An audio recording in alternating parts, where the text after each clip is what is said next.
আয় আয় আয় আয় আয় এই বোকা দাদা, এই করছিস কেন?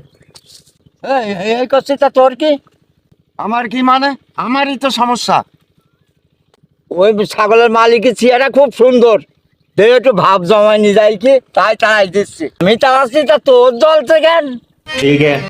এই বোকা দাদা, তুই জানিস না আমি একজন কসাই? ভুইয়ালা এসে ছাগল মারবে আর আমি পরে যেই অল্প টাকায় কিনে নেবো, কিনে বাজারে গিয়ে বিক্রি কর, মাঝখান দিয়ে আমার কিছু টাকা হবে। তুই যে ভালো বাজ পাই। এর ভিতর আরো কাহিনী আছে, কত দিক দিয়ে লাভ হবে জানিস? ওরা মারামারি করবে, আমার এক ভাই পুলিশ এসেই ধরে নিয়ে যাবে, ওরও কিছু টাকা হবে। আবার আর এক ভাই উকিল, সে ছাড়াবে, তারও কিছু টাকা হবে। তাহলে বস, আমার কত দিক দিয়ে ইনকাম। কৃষির জন্য আমি তো নিষেধ করবো না যে ছাগল তাড়াইস নে। ওরে শালা, তাই তো তোর বিপদ আবার ছাড়াই না। তোর কাজই করবো না, ওরে দুনিয়ার হালচাল এরকমই চলছে। আমি বাড়ি চলে যাচ্ছি।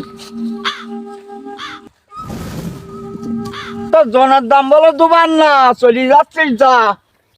ওরে আমার ক্ষমতা থাকলে আমি তোর কাছে আদায় করে নেবানে, মান্দার কাছে গা চুলকনির কাজ না। ওরে খতরনাক লোক।